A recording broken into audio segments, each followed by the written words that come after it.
On this installment of Creative Cabin Fever, I am joined by Dan from Brain Donation. So let's tear the walls down and build them back up in this time of hopeless shits. Let me assure you, I am as crazy as a box of frogs. While we're doing our interview, see, I've decided I'm going to use like lyrics from different songs from different bands when I'm doing intros now. That's cool, yeah. You take them really out of context as well. I Yeah. know. Yeah. How are you? How are you, Dan? Good. Jaded, exhausted, disillusioned, but feeling pretty nothing about it. Yeah, no, it's a really tough time. And as we were saying before the interview, I think we are breaking world records here in Ireland with our lockdown capacity and capability. Yeah, well, like if you think about it, like bar the 2 weeks that they gave us to ruin the country at Christmas, it's been since Halloween. Like Halloween, and it's nearly May. Like it's just crazy. But Yeah, we are where we are. we are where we are. So while we're talking about all these things, the questions I like to ask are like, have you had any discoveries about yourselves or have you learned any new lessons during lockdown? That's a very good question. I feel like I learned how to be an adult during the lockdown in the sense that I just kind of, I drank my way through the first lockdown, you know, and then after that, I kind of cut back and I'm not really drinking too much now. And I never ever did a weekly shop ever in my life. And now plan my meals. I'm eating really well. I feel like all the stuff that you kind of might have had in the back of your head that like, oh, I know I should be doing that, but I just can't be arsed, that I've kind of started doing during the lockdown. And also, yeah, like I don't know, like the lockdown's kind of been a bit mad for me because the first part of it, I was just waiting to go back to work. And then when I realized that wasn't going to happen, I ended up going back to college. So I've been doing this really intense college course the whole time. And I don't know, like I feel like my experience has been very different because I've constantly had like deadlines and stuff to keep me busy, as opposed to, some of my friends that were just like doing music or working in tourism like I was before the thing. They're just going crazy now. And I feel like my experience is a bit different. But yeah, I don't know. I feel like that I went off topic there. No, that's how these go. Yeah. Yeah, no, yeah. I guess I just kind of got a bit more organized because I had to. Yeah, wonderful answer. Has lockdown had any impact on your creative process? So a lot of people are noting that the way they used to create is very different to the way they create now. Let's say there's a lot less experience-based creativity, or has it helped you tap into different sides of things that you hadn't really considered doing that way before? It's a really good question. I let me think for just 1 second. Yeah. I surprised myself in the sense that I thought that the lockdown would really kind of affect creativity because I kind of I kind of aligned my creativity in my head with being out in the world. And I felt that going out, meeting people, seeing things, doing stuff, that really fed into my creative process and how I write and stuff. And I really did think that, you know, everything was just going to dry up when that wasn't on the table anymore. And then it didn't. It just, the things that I wrote about just completely changed. And I think I I wrote a collection of songs in the first lockdown that I really like, but they can only be described as madness, like pure madness. Like I'm trying to think of one. I wrote a song, a fictional song. Well, it's semi-fictional, about how upset I was when my dad cancelled our satellite TV in the late 90s and I lost Cartoon Network. And the whole song is 4 minutes of mental 90s cartoon references and stuff like that. And I wrote loads of songs with childhood themes, which would be something that I would have never done. And I don't mean like really serious childhood themes, like weird power dynamics from childhood and, different kind of monologues from the perspective of a petulant child and that kind of stuff. I just felt like, maybe it's the whole, being locked in, you feel like, a child being punished or something like that. But but yeah, that's kind of where things went for me. I was surprised that I kept writing, happy that I kept writing, but some of the themes were just kind of mad. And at the start, it got really kind of super fictional, where I wasn't really writing about myself. I was, creating narratives and making up stories and stuff like that. And then I'd say maybe about 5 or 6 months ago, I came back around, and now I'm writing really personal stuff, more personal stuff that I would have written in years, So I try not to think about it too much. Creativity for me is just kind of a normal part of my life, if you know what I mean. Like I don't be like, now I'm going to be creative. It's just I'm kind of habitually creative in the sense that I'm just always writing down little bits of things. Or I don't really like when I'm playing guitar or whatever, like I don't really like learning songs or learning other people's stuff. Like I'm always just playing nonsense and just making little bits of stuff. Um so yeah, I don't really think about it too much, is guess what I was trying to say there. It's kind of just a normal part of my day. Yeah, so that's a great way then that you had to then consider that. So like that's the reason for these questions, because people don't think about these things, they just create. So let's bring it way back, Dan. How did you find your craft? Um Hmm. oh, I'd have loved this question in advance. you know I guess when I was a child, like there was lots of music in the house, but nobody played any music. And I remember when I was in primary school, I used to love little exercises that they would give you where you would write your own little poems and stuff like that. I remember one, I actually remember one really clearly. I'm not going to say it because it's ridiculous. It's a poem about school from 20 years ago. But but they just gave us these two lines and explained like rhyming structures to us, and then got us to finish off two lines that they had given us for a few verses and stuff. And I remember just being really like enamored with that, just being like, oh wow, that's great. And then I remember, this is such a lame thing to say, but it's actually true. It's that like I kind of never, when I was a child, because I didn't really know anyone who played music, I never put music that I heard, I never put that with the fact that it was humans doing it, if you know what I mean. I was like, oh, I knew about singers. And, on the telly, there would have been like stars in their eyes and stuff like that. I knew about that. But the fact that there was like humans making the individual components of that music absolutely blew my mind. And what actually broke that fact for me, like where, oh, sorry, my phone is ringing. So unprofessional. Yeah, what actually made me realize that was when I seen the movie The Blues Brothers, which is it's such a kind of a cheesy thing, but like I remember watching that and just being like, oh my God, it's people are making the music. And then I think I got a guitar when I was 12, and I still had my Sony Talkboy from Christmas 1997 or something, and I started just writing little songs around then. And I'd say I was really shy until, I'd say, with the exception of a few flukes, until my early to mid 20s. I wasn't kind of a person that was naturally really good at anything, but I was really, really interested, if you know what I mean.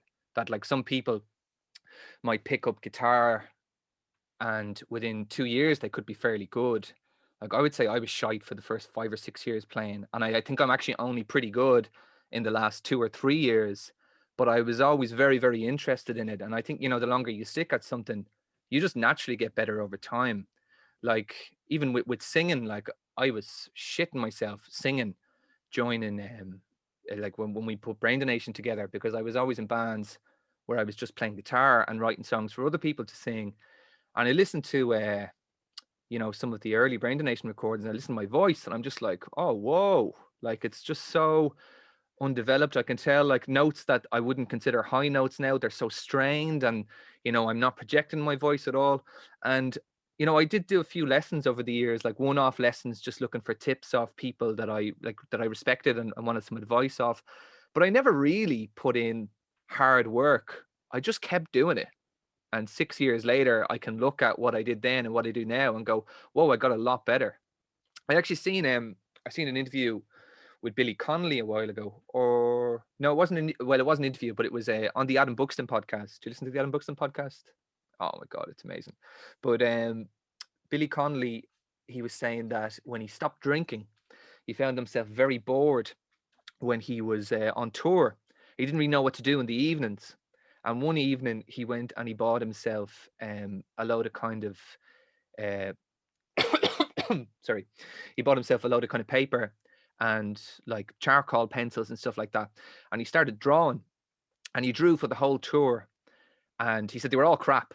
But when he got home, he laid them all out in the order that he did them to his wife and said, look, I know these aren't good, but can you look at them and tell me, do you think that they get better as they go along?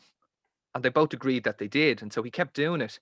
And I know like he's not very well now, but in the last few years, as well as doing comedy and stuff, he has been doing art shows with his paintings and stuff. And he kept at it and actually managed to make some really cool art. So I think that applies to anything. It's some people are going to be naturally more gifted than others when they start out. But if you just persevere and enjoy it and take it seriously and, you know, keep at it. And I don't mean take it seriously as in 4 or 5 hours a day, but, you know, just keep doing it and don't let yourself get bogged down. You will just get better. Yeah, there's like two theories there. So, like, for me, the first thing I'll always say to everyone is whatever sparks joy in you is what you should be doing. So, like, if you really enjoy doing something, regardless of how good you are at it, you're always going to pull people in because your joy, your sense of flow, your enjoyment of something is what people are going to be watching, right? So, even if you were the worst hula hooper in the world, if you've got a smile the size of the earth on your face when you're doing it, you're there. And then the other thing is the 10,000 hour rule. If you keep doing something for 10,000 hours, eventually you're bound to get better. Do you know what I mean? Yeah, I think it's 10,000 like constructed. Like you can't play Smells Like Teen Spirit for 10,000 hours and then get really good at guitar. You can try. Yeah, there's definitely, there has to be a bit of, you know, smarts behind it. But yeah, that's how I see it anyway. There's loads of like people that got famous from things that they're not even particularly good at, but that sense of joy in them, like that's what makes people watch them. Totally. Or even like if you look at Nick Cave, like, you know, he's someone that I see played the long game. You know, like he came out after the birthday party and he was doing some very strange music with a cult following. And now, like I went to see his gig in the Royal Hospital in Dublin. I think that was about 3 years ago now, if you count the last year, which I don't. So yeah, and it was like a religious experience. And if you listen to his voice, watch videos of him in the 80s, like he has serious tuning issues, like he's going out of tune with his voice.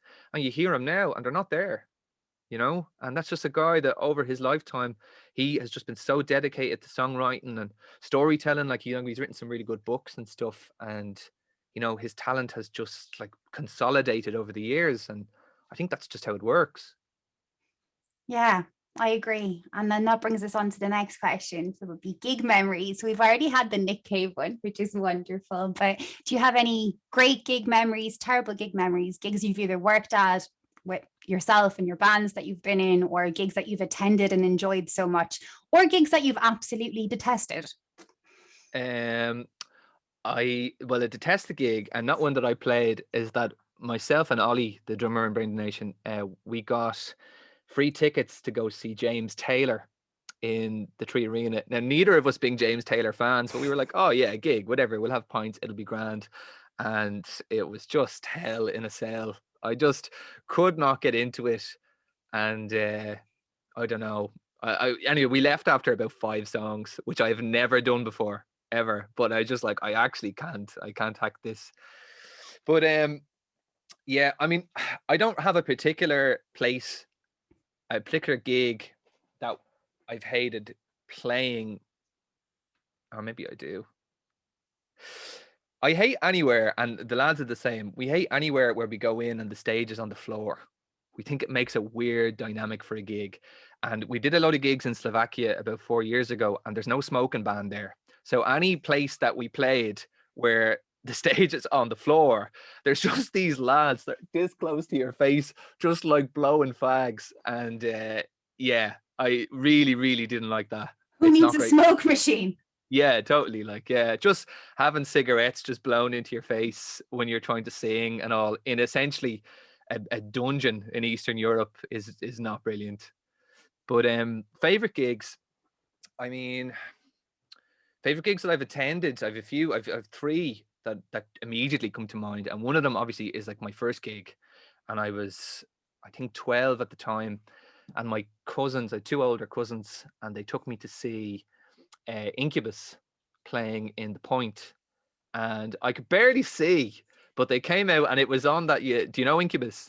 I was probably at that gig. Are you? Well, it was like 2003, and it was the Crow Left to the Murder tour. Yeah, I was there. I have the t-shirt still and everything. Well, they opened with that song Megalomaniac, and Yeah. it's one of them songs where the whole crowd just started to bop, and I was just like, oh my, I could not believe how fun it was.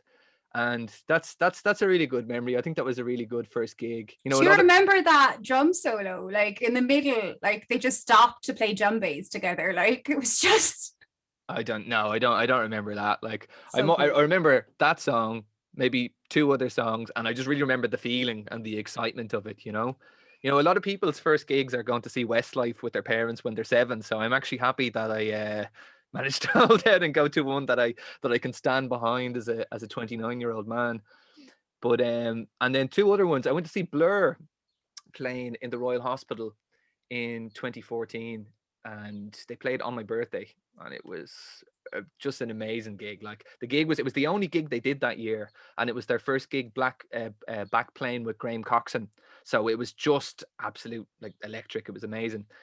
And I have a really stupid story about this, is that I was crowd surfing, and I crowd surfed like we got pit passes, and I crowd surfed right up to the front, and there was like a little kind of walkway, and Damon Albarn was out there, and he grabbed my hand, and I was like looking at him, and I didn't know what to say, so I just started shouting at him, "It's my birthday! It's my birthday!" And obviously he had in-ear monitors, like couldn't hear a thing whatsoever, but I remember feeling so stupid afterwards. We're just like, what am I doing here?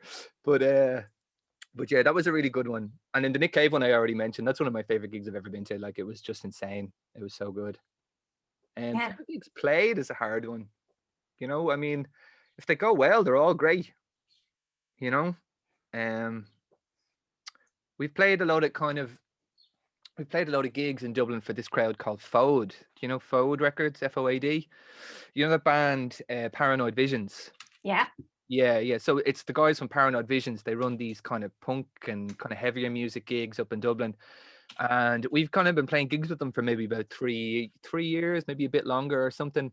And they're always really good. And interesting thing for us is that, we all come out of other bands, and the bands that we've come out of have all been from the kind of, like Knockenstock and Sweeney's kind of scene. So we immediately started playing in that crowd and stuff. And then when we started playing the Foad gigs, we were like, oh, there's like loads of other people going to gigs in Dublin that we weren't aware of. The kind of way, like it's like they're not the same crowd at all. And we guess we're lucky that we can play to both of them.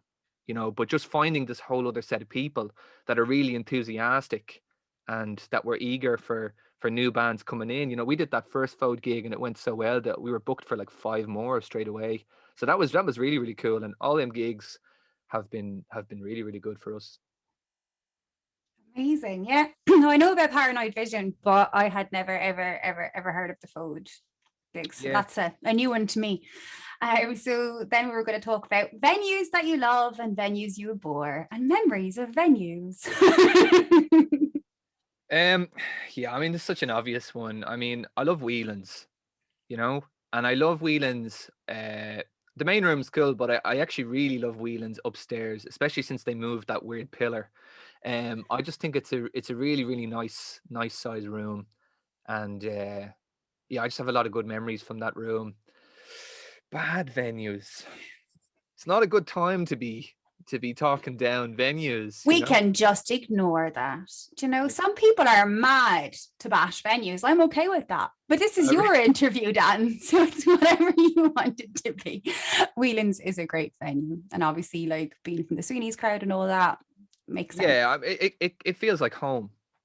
It feels like, I think there's a big Sweeney shaped hole in Dublin. Drop Dead Twice was kind of getting up and going, running a few deadly gigs there before the lockdown hit and stuff. But I don't know. I think like the place, like place, is so central to a vibrant music scene, and a lot of them regular gigs that were running in Sweeney's, they went off to other venues and stuff, but they just failed, I think, to bring people to that place, just because it didn't feel like home. Yeah. You know, I used to work in tourism, and we would do pub crawls, and I would finish work at like 1 o'clock in the morning. And if I was feeling like having a few pints, I would go down to Sweeney's, and I wouldn't even call or text anybody. I would just know there'd be a few people there that I know.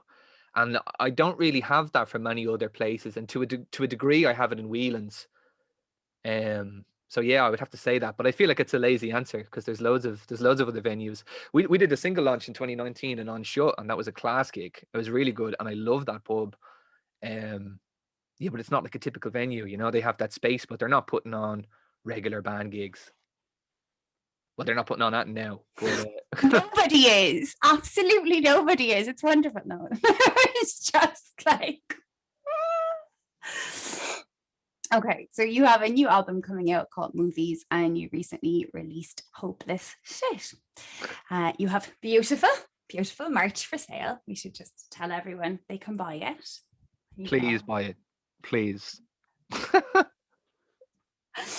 So how are you feeling about the album coming out, and how are you feeling about the latest single being released? Yeah, I mean, good. I mean, with the pandemic, like most people, it's kind of been like a readjustment of expectations, if you know what I mean. So we sat on it for a while. Like we wanted this to be a really quick turnaround, as in, have you ever heard the story of John Lennon, Instant Karma, the making of that? The song Instant Karma.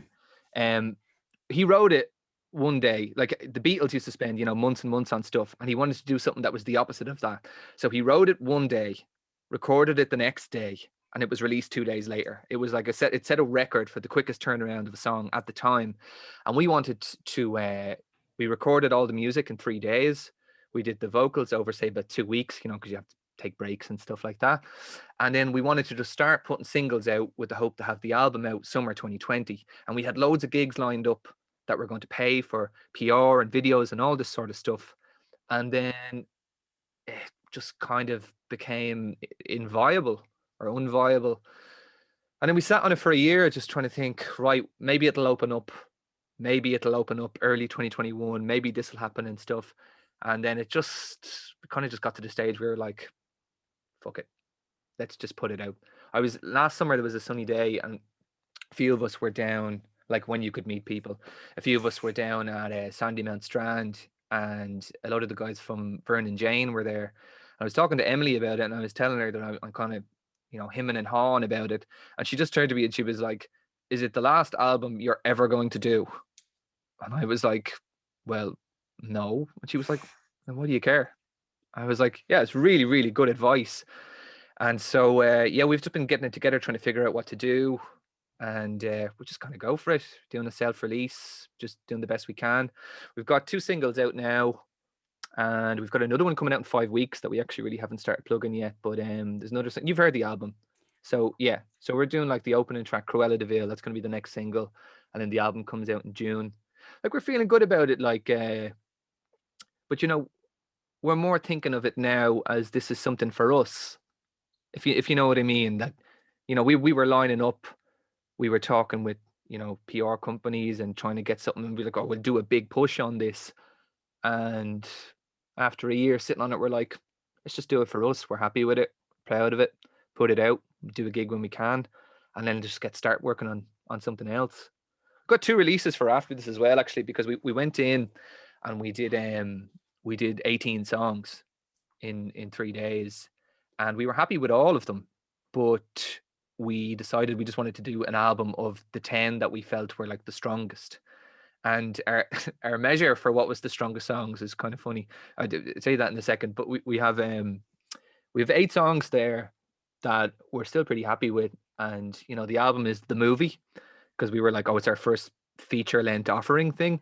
So we're going to do, I think, 2 EPs, like deleted scenes 1 and 2 of the other songs. So we have that coming up as well. Like, there's a good bit of stuff going on, and talking about now maybe going in and doing a second album.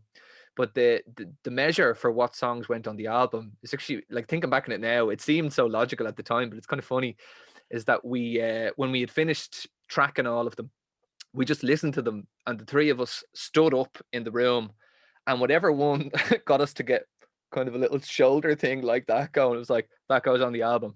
So there's going to be some songs on the EPs of the, you know, the deleted scenes EPs, that some people might say, well, that should have went on the album. That's more of a like commercial song or whatever. But if it didn't make us do that, it didn't go on, you know. And I guess we wanted 10 songs that, you know, we were going to be happy to go out and play start to finish, if you know what I mean. Like, some songs are great recordings, but like, so on our EP, the second one, we have a song called Dead Man, and it's one of my favorite songs. The video of it is my favorite video that we've ever done, but it's just a fucking drag playing it live. Like, it never lands properly or something. I don't know. And we always feel bad about ourselves when we play it. You know, that like where you like a song, but you play it and it kind of tanks and you're like, oh, I like that song. I know I feel bad about it. So it's actually better for me to just not play that song. And then I can just feel good about it because it's recorded and there's a cool video and I like it. And, you know, I don't have to voluntarily give myself negative feelings about that song. And I guess we were kind of very conscious of that with the album, that we wanted to be happy to play all of them. Now the ironic thing is that, you know, we haven't played a gig in forever, but still, like, you know, that'd be a nice thing, even, you know, when we do get to do a gig, to do the album and do a gig for the album and play it start to finish. Yeah, that's a really, I love that. I was at the last gig I went to before lockdown was actually for and Jane. So that's a funny thing. And I got to see the whole like album start to finish in that order. And I love that concept. I absolutely loved that gig. And I was so happy it was the last gig I went to. Now your technique is very interesting to me. It's like similar to the grey whistle test, but it's more of a red shoulder test. You know, it's like, what's gonna get me going? What's gonna get the crowd going? I love that. So that spurred on a question that I haven't asked in a while, actually. A lot of people release music and fans love certain songs, but what's your favorite song that you've written? Whoa. You see, because like fan favorites are never what the band or artist expects it's going to be. It's so funny. Like, once you create something, it goes out there and it's interpreted differently, it's seen differently. And very, very rarely is an artist's favorite song their actual fan favorite. And I love finding out. Yeah, that's a really, really good one. I think we all have the same favorite song, and I think it's from the second EP, and it's God You're a Bore.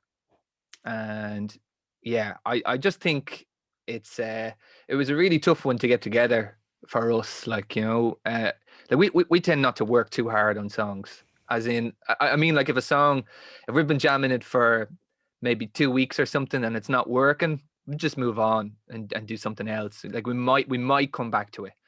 But that's one that it wasn't really working, but we were all like, no, like, we know it's good, and we actually persevered with it.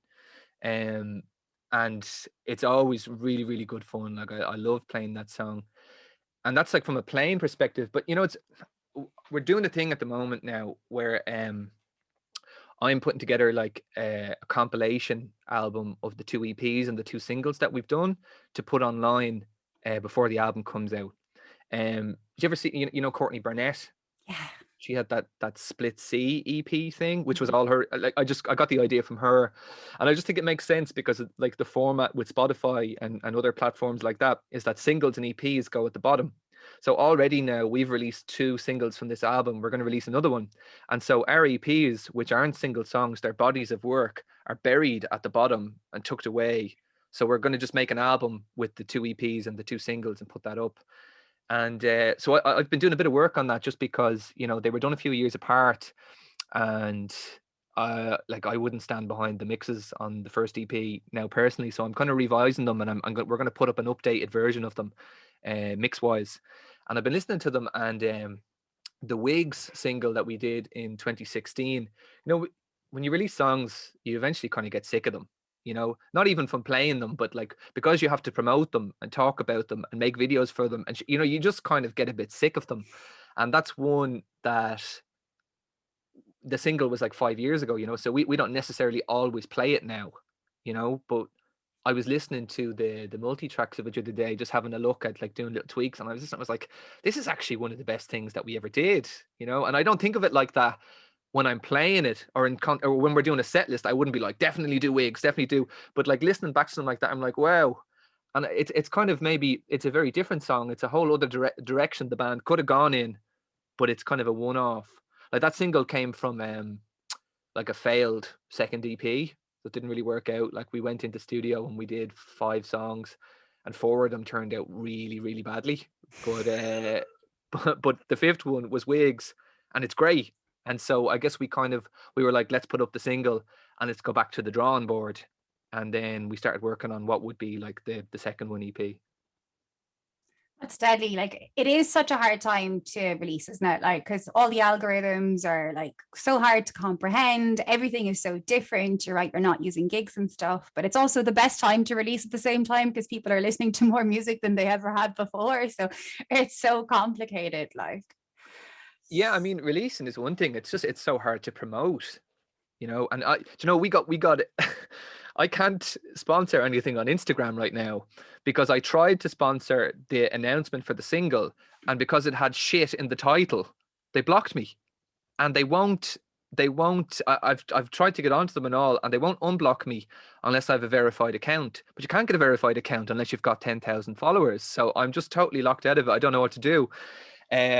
So even that, like for promoting, we're just like, well, don't know, just kind of playing it by ear and seeing what we can do.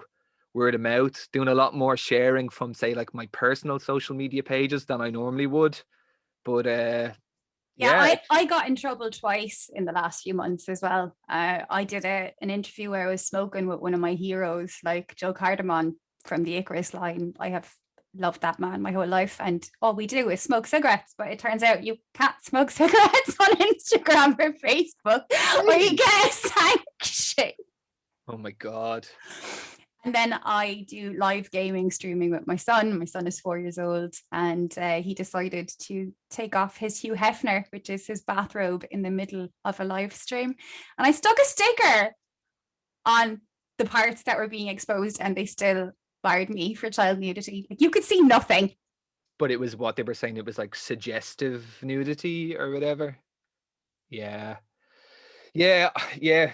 It's I feel like younger bands are kind of more well equipped for the current climate than I am. You know, because we kind of came out of a DIY aesthetic. You know, I'm talking like my first band started the year of the crash. So for the first 5 or 6 years of us making music, you know, people weren't really going to big studios and doing PR campaigns and doing all this stuff that costs a lot of money. There was much more focus on DIY, and there was a much kind of a stronger community because everyone was in the same boat. And now that people have money and they're able to do these things, it's gotten a bit more competitive and stuff. And I don't know. I found the transition just kind of a little bit difficult, if you know what I mean, because I don't really like social media, and so you know, and so I find I've gotten a lot better at it in the lockdown because I've had to. But I find when I post, I am genuinely reaching out about the band, but I feel like I'm being disingenuine because I don't normally post on social media. If you know what I mean, like it's not normalized for me. And I feel like that's been a bit of a barrier for me over the last few years, but one that I actually have consciously worked on over the lockdown. And you know, I've done a few videos of me talking shite about different stuff that I'm doing, and I got a bit more comfortable with it. But it is a hard thing, you know. I mean, we used to, and I'm not, you know, I'm not romantic to the past. I accept progress. I'm not a philistine, you know. But I feel like the transition from going around town, hanging up posters and canvassing for gigs transitioned into what it is now so gradually that I didn't even realize, you know? Or I remember like say like guerrilla gigs were a big thing, like bands going into town and doing busking and stuff. Or I remember for an EP launch that we did 10 years ago, the EP launch was like 2 weeks after Knockenstocking, and we got loads of flyers printed up, and we got up every morning and put loads of flyers in the portaloos of the whole festival, like, and a good few people came to the gig and like, oh, I seen this thing at Knockenstocking, and then I seen your gig at Knockenstocking, and like, and I just feel like stuff like that doesn't really work now, and you have to be savvy navigating things online, and it's a learning curve. Yeah, it's funny you should say that actually, because we did Transmission Music Festival back in August, on the 1st of August of last year. We were the first to do like a big online gig. It was a 10-hour stream. And one of my things was, I want posters everywhere. I want to treat this like it's a normal gig. I want to treat this like it's a proper release. People are out walking more than ever. They're going to see posters. It's going to stay in their psyche. So I think the old school edge to the new age thing actually might be the thing that makes certain bands stick out more. So I don't see why you can't go on a poster run for. Yeah, totally. Yeah. Or do you know what? Actually, the girls from Wyverlingo, they did this cool thing where they got a pressure washer and made a stencil, and just, yeah, I think that stuff is cool, actually. Yeah. But I didn't see any of those pressure wash things. I just seen photos of them online. So it does come back around to being able to promote the things that you're doing online. Yeah, no, it does. I recently took 2 days off social media, which may obviously not seem like a lot to you, but like I post an average of 6 times a day. So 3 on Viking and then 3 from my own personal Viking page. And I've always been like that because like I'm a single mom. So this lockdown is not new. Like I live in my house with my son. So my only way of reaching out to people on a normal day is social media. So I took 2 days off and it was incredible. Like it was actually the best thing ever. No one knew what was going on in my life. And it was a friend of mine said to me, maybe you should take a break from social media because I think you're stressed and you're just doing too much all the time. And I was like really, really reticent to that. I was like, how dare you? How dare you tell me what to do? But he was right. He was completely right. I need to stay off social media more and I'm going to be doing it more. So it's just... Yeah. I mean, I think if my girlfriend has this app that like a lot's time spent on them a day, if you know what I mean. So like say like if you were say like in your 6 posts a day, if you know that they take you, let's say 2 hours, I don't know how long they take you, but let's say they do that, like you would just say, okay, 2.5 hours is all I'm allowed on Instagram, 2 hours to do my posts and half an hour to just see what's what around. And then after that, a little warning will come up when you click on it telling you your time is up, because it's like what? There's an app? it's called App Detox. Yeah, this might be really good for you. Maybe. Yeah, because it's it's addictive. Like the way they designed them, it's like every scroll, it's like a little dopamine hit. Like I don't really engage too much with social media as a poster, but I have Instagram and stuff, and when I do open it, I totally get sucked in. Now I think Instagram is a lot better than Facebook because I can just kind of follow who I like, like I just watch Tony Cantwell's Instagram story or stuff like that, but Facebook is, I'm really, the only thing that's keeping me on that platform right now is that I'm in a load of helpful groups, so I'm in the Recording Ireland group and a few other stuff like that, where if I need to troubleshoot a problem with audio or something that I have places to go. I'm in a few kind of marketplace communities as well for getting different deals on pro audio stuff, and that's very, very helpful. But the actual app itself, like I think it's died an awful death, or like 1 in every 4 posts that you see is an ad. It's just, it feels more like a marketplace now than it does kind of a place for social engagement. Yeah, which is really interesting because, like, let's say Bebo is on its way back, right? So you can go on to Bebo.com right now and pick your username. You can reserve your username. The Vi Queen has obviously been reserved by me. Sorry, guys. But we were talking about that. It was like back in the day, Bebo was the place, or MySpace. And it's so funny to watch these things come full circle. Yeah. Well, I mean, as they try and monetize things, there's only one way it can go. I mean, it's obviously just going to be an oversaturated marketplace until a new one comes up. And in the start, it's all about fun and social engagement. I think, yeah, there probably just is a cycle to it. I mean, you see a bit of that creeping into Instagram now, where you know, you get sponsored stories in between stories of people that you follow, you know, and it's every now and again now, but I just know it's going to increase, you know, if Facebook is anything to go by. But Bebo was kind of weird in the, you know, like liking posts and stuff on Facebook is such a big thing and stuff, but the giving a like to somebody, telling one person every day that you're the particular person that they like, and having people accrue all, I'd say you had thousands of likes, did you? No, I was very unpopular when I was younger. I was that nerdy girl that played video games and was in a punk band with all the boys. All the boys used to see me as one of them. No one really dated me. It's really like I read comic books and things that were really unpopular back in my day. It's like, That stuff gets cool when you're in your 20s, though. You know, you yeah, get like mid 20s, and a lot of the stuff that like you were slagged for as a child is just totally mainstream. it has taken me till I'm 35 for anything like that to be cool. I'm back gaming now after years. Like it's just, yeah, it's mad. Yeah, I just I've a real kind of, I'm not competitive, if you know what I mean. And not that like I, you know, don't care whether I do well at things, but like in like a game situation, I find I don't care if I win, and so it makes me not play. You know, I never really kind of got on board with gaming or anything like that. I just find it impossible to care. So I don't like sports either. It's like even when Ireland are playing, it's just like I don't actually care if they win. I'm a really, really chill person until you get me gaming. Like I went into Warzone to try it out, like, and it was like I had CPTSD after it. Like it's just, I'm gonna kill everyone. Why are they killing me? It was mental. It was so cool though, because I was missing that adrenaline that you get from gigs, you know. So gaming kind of gives you that. And I think that's why so many musician friends of mine are all gaming games like that, because they're missing that rush and that buzz, you know. Yeah, fair enough. But it's not competitiveness, it's just pure anger. Like so the last question for you is, can you recommend any local bands I should be listening to? Um, I mean, from talking already, I mean, probably not too many that you're not already listening to. There's actually a band, like obviously like Vernon Jane, Nuclear Weapon, Thumper, uh, Bronicchio, Car Crash. Do you know Car Crash? No.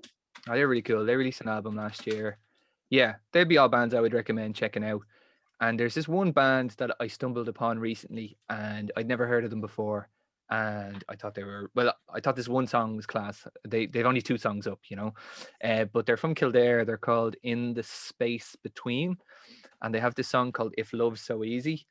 And I actually stumbled upon it because the guy who recorded it put up this post in the Recording Ireland group about the process of how they did it. Like they did everything live, vocals and all, which I'm a big fan of. Like I love that vibe, and it just sounds really cool. Like it's a really kind of vibey recording. It's kind of old school sounding. Yeah, check out In the Space Between. I thought that was a really cool song. Um, and then I suppose, you know, girl band. They're still local. Yes, they are. Uh, Anything in Ireland, I reckon, is actually local at this point. Like, so Yeah. we've got 32 beautiful counties of incredible tones and shades of green. We should be talking loudly about them because they don't get seen enough, you know? Yeah. You see, Play Irish is gone. No. Yeah, they finished up. Yeah, all of their they lost all their sponsorship because of the pandemic, and so I think this is the last month of it. No, it's really tough. But yeah, there's a real kind of problem, I think, in Ireland with supporting people here before they do well somewhere else. You know, that kind of way. That I mean, lobster pot. Yeah, I know it well. Like, you know, it's yeah, the like, whole, you know, even with like Fontaines and stuff, where they would have had a lot of support on the ground, but you only really seen them in the media once they were doing well over in the UK. You know, straight away everybody's on it, and you're actually hearing some music like that on the radio.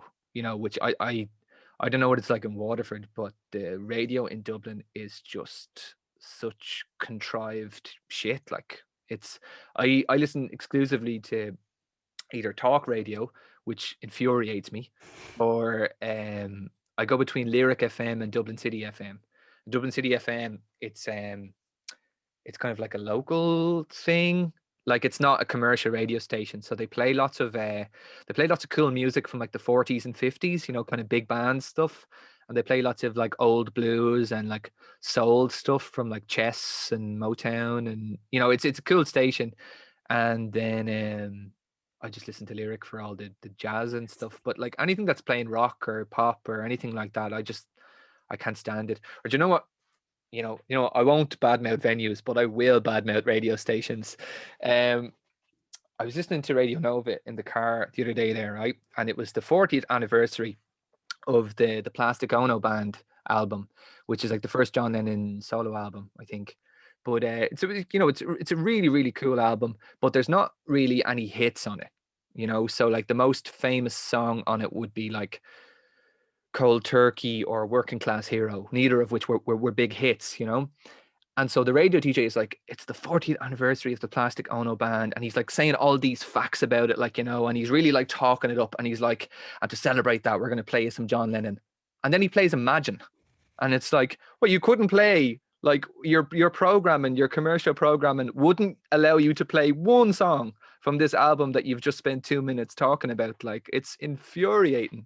But, you know, if you find yourself listening to these stations across multiple DJs over the course of a day, you know, if you've got a workplace radio or something, I mean, you'd be very quick to realize that nobody's picking the songs that they're playing. You know, they have a set and they just pick what they say about them. Yeah, I think that's kind of one of the things that would terrify me about going commercial on anything. Like, it's that I would only have so much say. Like, I think I dwell really well in the underground. Like, I'm very happy just helping the bands that I admire and I love, rather than I feel like a part of, not necessarily selling out, but selling to the masses. I've no interest. Do you know what I mean? In Waterford, for instance, we have a pirate radio station called Open Tempo, and they play everything under the sun, and it's amazing. And then we have WLR and Beat, and they can be quite good. On Beat, you've got obviously Rob O'Connor, who does every Sunday between 8 and 10 an Irish show that's incredible. But like, what about the rest of the time? Yeah. It's just I just cannot understand why Ireland isn't more proud of the incredible music we make here. It's not about quality. We are above and beyond. It's not about production values or. It is odd.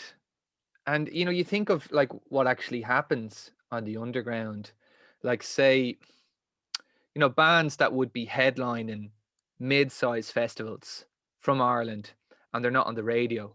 It's like, how can you justify a band that can go to a festival in any county in Ireland and pull 5,000 people to the main stage?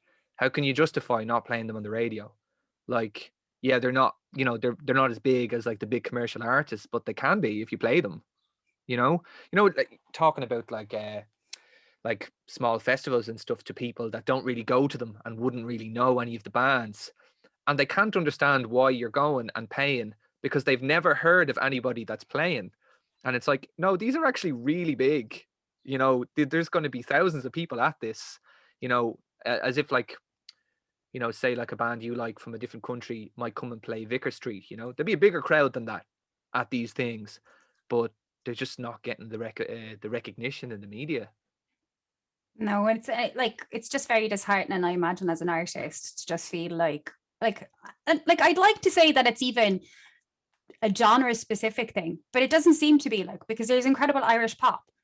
There's incredible Irish hip hop. It's not like it's just people who do punk or like heavier metal or whatever. It's everyone seems to be hit with the same problem. Like, yeah, I haven't heard Denise Chila once on the radio since she won the Choice Music Prize. Like, how insane is that? Like, you know, like one of the biggest artists in the country who just won the biggest prize for music in the country, and I haven't heard her on the radio. Now, that's not to be saying she hasn't been played, but you know what I mean? Like, you would think that would be everywhere. Yeah. No, she's played a lot down this part. So Oh, really? Yeah. yeah, Okay. yeah, it's Well, that's delightful. that's good. You know, it makes sense. Like, you know, my whole point, I guess, is that it doesn't make sense for people to be doing well on the ground in Ireland and for that to not be reflected in the media, and particularly because there's such like a concentration of ownership in the Irish media, you know, with the national broadcasters and Communicorp and all that stuff. You know, it just seems insane that there's no competition there. You know, because if one radio station came out now and started playing independent Irish acts and was really popular, they would literally all be doing it within a week. But there's a concentration of ownership, and it's not happening except on small stations that don't really have an influence over national stations. Yeah. And it is like I don't know, like in France, for instance, I talk about this a good bit in interviews, but in France, for instance, because they're so proud of their language, there's like, you have to have like maybe 60% of all songs on French radio have to have French words in them. So like a lot of artists would have to, like Chris Cornell, for instance, had to rewrite his song into French so that it would get airplay, or Auf der Mauer had to do a whole album in French so that she would get airplay when the album came out.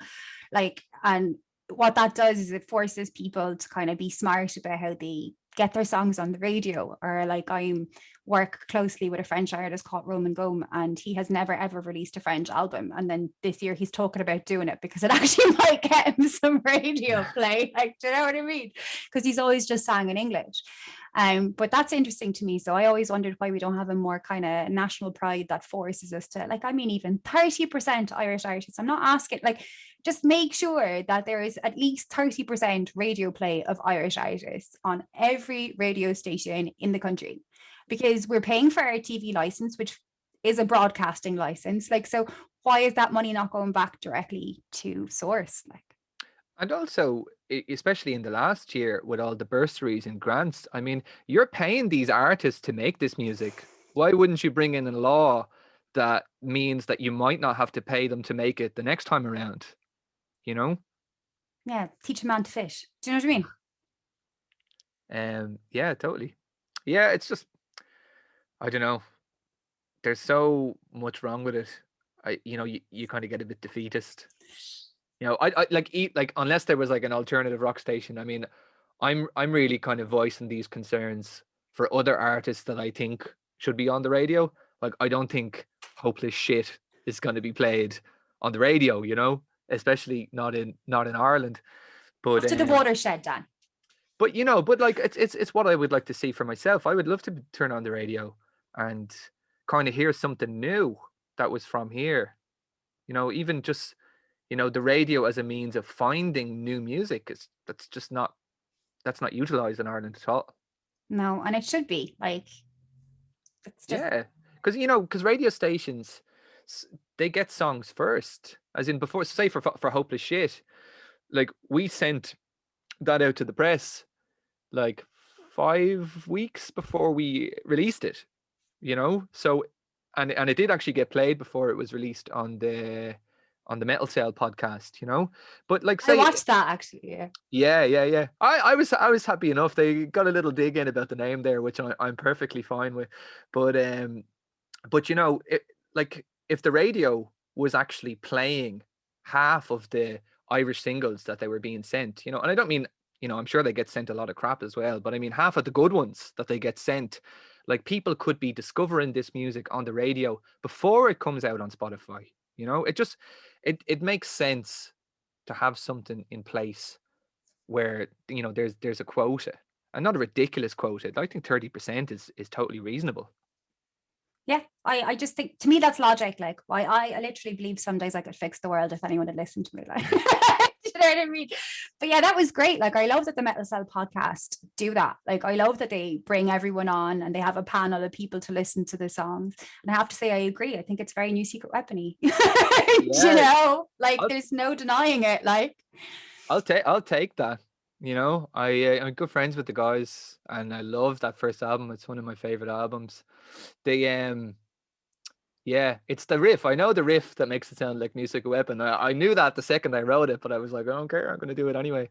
Um, yeah, Ollie actually wrote, the drummer wrote the main riff of that before he went to the States, gigging with another band, and he kind of gave it to me, being like, here, I don't know what to do with this, take it.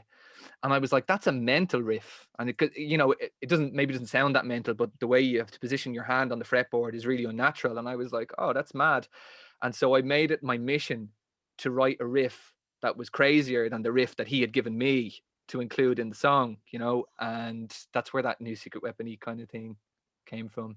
Hey, look, I'm a massive New Secret Weapon fan. I don't think it's a secret to anyone. Like, you know, so like I think it's great. I really like that song. I also like the subject matter. Like, I think it's important that we talk about catcalling culture, and I really like it. Yeah, thanks. Yeah, I mean, the subject matter, it's weird putting that in a press release, you know, especially when it's something like that, because I wouldn't necessarily consider us to be like a band with a message. Like, I'm, you know, we're not trying to butt in on the conversation. It's just myself and Ollie kind of had a unique perspective on it, because we had both worked doing those pub crawls for years, you know, and you know, you're out with a group of tourists, and you're out in a nightclub till 1 o'clock in the morning. And sometimes, like, I would drive in and I'd be stone cold sober, and you get that weird perspective of being a sober, you know, of sound mind in a nightclub at the end of the night, watching people's behavior and starting to be like, this is actually a bit fucked up, isn't it? Like, how people are acting, like, you know, lock lads staring at people, or even people on the pub crawl, you know, they've got a totally different this sounds like an excuse. I'm not excusing it, but I mean this in a sense that they think it's okay that in England they have a totally different culture than we have in Ireland, to the likes of like strip clubs and stuff. You know, if my friends turned to me and were like, "Are we going to go to a strip club?" I'd be like, "You're a fucking loser," you know. And I don't know anybody who would be into that kind of thing. And maybe, you know, maybe the English people would say that we've some weird repressive Catholic guilt or something, you know, but yeah, but I just think it's a weird thing to do. Do you know what I mean? At the end of the night, oh no, I didn't get the ride. Well, I'll pay someone to sit on me. You know, that's a fucking weird thing to do. But it's so, especially with like Northern English guys, it's nearly universal that they're all into the strip club, and just the way they would kind of, you know, be kind of leery on the night out and then just give up and start asking where the strip club was. I was just like, that is fucking mental. And then the catcalling thing is mad. Is that I did some tour. This was so fucked up. I did some tours. A friend of mine has a company called Dublin School Tours, and it's basically, we all worked for years doing like historical walking tours of Dublin. And so he's doing walking tours that are tailored to the Leaving Cert curriculum. So say if people are covering 1916, he'll take them into town and he'll do a 1916 tour. And so he got me on board last autumn when things were still open to do a few tours with transition year students. And it was great because I hadn't worked in 6 months, just to actually get back out there talking to people, kind of flexing that muscle. But it was an all girls school. And, you know, we did 4 weeks of tours for the whole transition year, maybe 700 or 800 people or something. And the amount of catcalling from people in cars, you know, and they were in their school uniforms and all, like, you know, I was actually, you know, I said this to my girlfriend, I was shocked, and she was like, I'm not shocked by that. And I guess it's, you know, it's a privilege thing, or it shows that, you know, my lived experience doesn't reflect that. I've never had to endure something like that, but yeah, it was just crazy. And yeah, so I guess that's kind of the perspective that led to that song. It was just kind of seeing this behavior. And you know, I think the tone of a lot of our songs is disillusionment. Do you know what I mean? Like, it's kind of just like, I think this thing and I don't know what to do about it. And that was kind of the inspiration for that. Just so the first thing I want to correct there is you're not butting in on a conversation. In fact, things can't change unless men are having the same conversation that I'm having with women artists on a daily, right? Especially because, like, one of the questions I ask about the most is like how you feel about being a woman in the music industry, but I have asked a few men how they feel about women in the music industry. And if that's a question you want to answer in a PC, in a non-PC matter, whatever way you want, you're welcome to it. But like, I think conversations like this are super important. Like another band that does it quite well is Monkey. I call them the feminist queens of Leon, like, because that's the vibes I get off them. I love that they talk about rape culture in such an eye-opening way. I love that they talk about toxic masculinity in such a positive way. Like, I think these conversations need to be had by men. Yeah, I actually did a live stream for Monkey Engineering. Those guys, they're really cool guys, like, you know, really fun music. Yeah, I mean, two parts there. I mean, butt in the sense that, like, you know, I have my little piece that I say, but you know what I mean? Like, I don't really want to I don't want to come out and be like, this is what we're doing. We're taking this on. The three white men are having their say. Like, you know what I mean? It's just, I know, like, people have to get involved in the conversation and stuff, but I'm happy to listen, and I can only say about, you know, the few things that I've seen at my end. I have really no kind of lived experience. Well, actually, that's not true. I do have lived experience where I've seen. You're there. You know, no, but like, you know, where I've seen, like, you know, just people on nights out, like, just grabbing girls and different stuff like that. You know, we've all seen stuff like this, and we've all heard stories. But yeah, I guess I don't know what I meant by that. I just, you know, I'm treading lightly. You know, I think everyone is terrified of these topics. It's like I fight really hard for men's rights because I think just because I'm a strong, empowered woman doesn't mean I don't realize that there's a reason you guys have the highest suicide rate. That, like, there's a very unfair paradox in the fact that you don't have natural access to your children, for instance. Like, there's loads of things that we need to be fighting for men to be seen too. Like, I don't believe that because I'm a woman, I'm not entitled to have that conversation or fight really hard for men's rights. So I think it's incredible that there are men who are willing to speak up for women. That's what I mean. It's all part of the same conversation, though. I think, you know, you can't really solve it from a one-sided perspective. But the women in the music industry, I mean, I have some just experience with this as well, where in myself and Ollie's first band, the Stony Brokes, it was a female fronted band. Andy, you interviewed Amy a few weeks ago. Yeah, like we were on a band together from when we were like 18 till we were like maybe 20, 24 or something like that. And, you know, there's a few things that come to mind.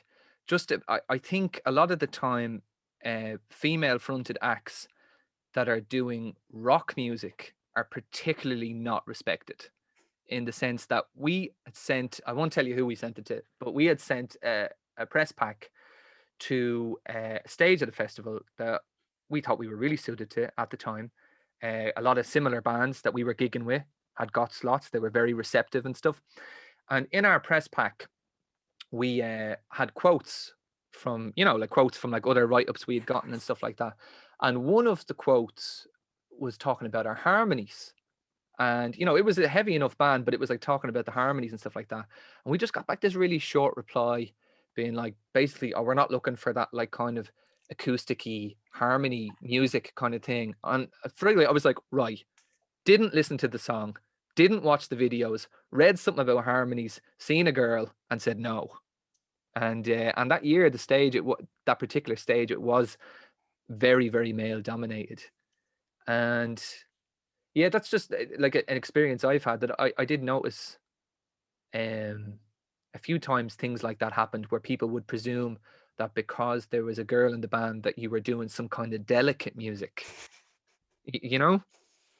But in terms, was there something in particular that Oh, it's a conversation I have constantly. Like, so over the last 12 years, I personally have seen an incredible positive shift, like in the music industry, with regards to how I'm respected and how I'm seen. Like, I mean, when I started off when I was 24, I was seen as this pretty girl who knew nothing about music and wore band t-shirts because she got them off her boyfriend's floor.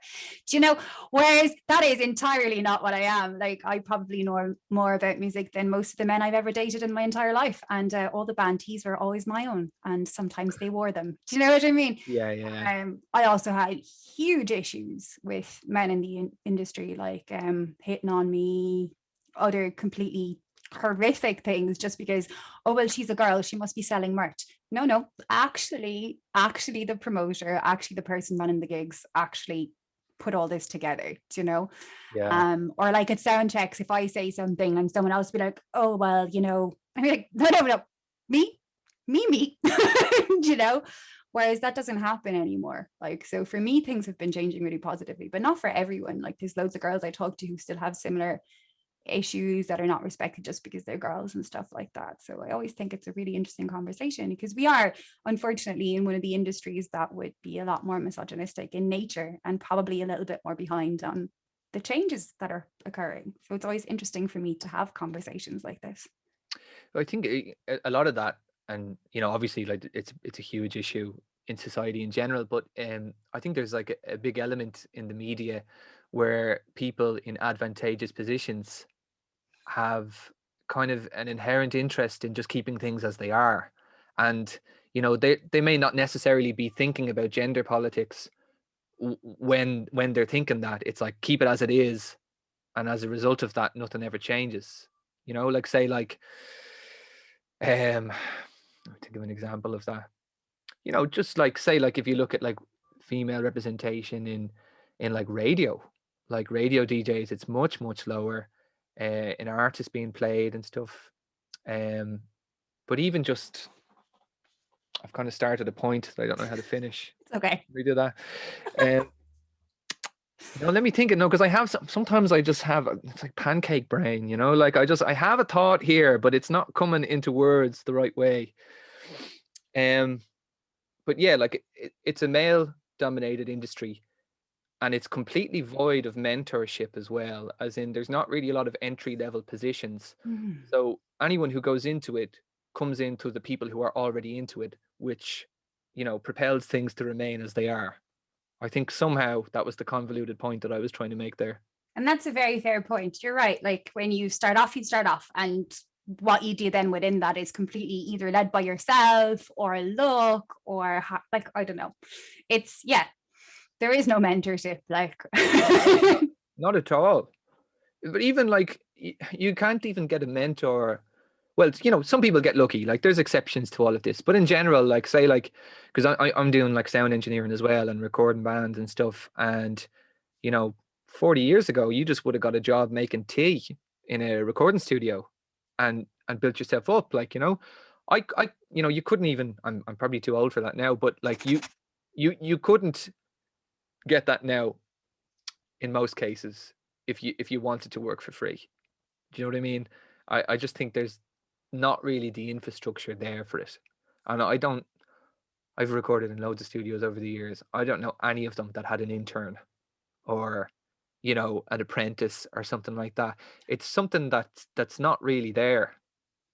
And whether that's, for, I don't know, it could be a cultural thing, or it could be, maybe just how small the market is.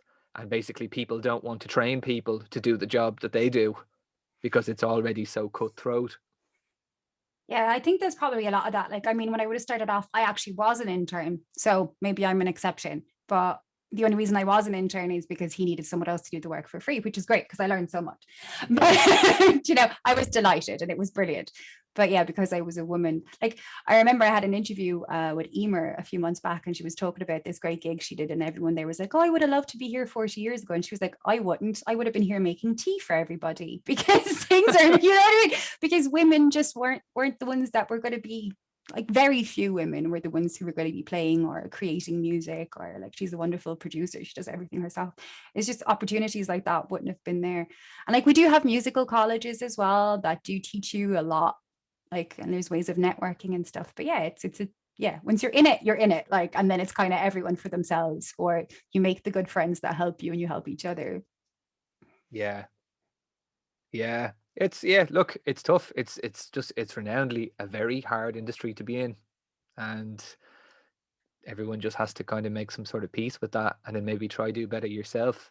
I mean, I'm like renting this place here from another engineer, and we're kind of sharing the space, and a few other people come in, but I would love, like, to have my own place in a few years and to be able to bring somebody in and to make that opportunity, because we all just have to kind of work with what we have and try and do better. Yeah, I think that's great. I think it's after inspiring me to be like, why don't we have more job bridge situations? Why don't we actually take on younger people who can take over from us? Like, why don't we? Like, But the fact, yeah, like, well, job bridge is another thing there, like, you know, Hype situation. We'll find a new name. We're new to the idea. a highly regulated job bridge, maybe, where you couldn't be doing a 6-month internship as a sandwich artist in Subway. Okay. Yeah, okay. Yeah, no, that is interesting. I hadn't even thought about how I'd been kind of thrown a bone. I still had to do all my own work, but it's true. Like I did actually have an entry position, I suppose, to a point or Yeah. another. So that might be interesting for me to look in the youths around my county and be like, hey, do you want to learn how to do this? Do Do you want to work for free? you want to help me? Dan, this has been a wonderful conversation. Thank you so much for having it. Is there anything you'd like to add to the interview before I stop recording? No, that's all great. Thanks very much for having me. You're so welcome. Go and buy his merch. Go and listen to his songs.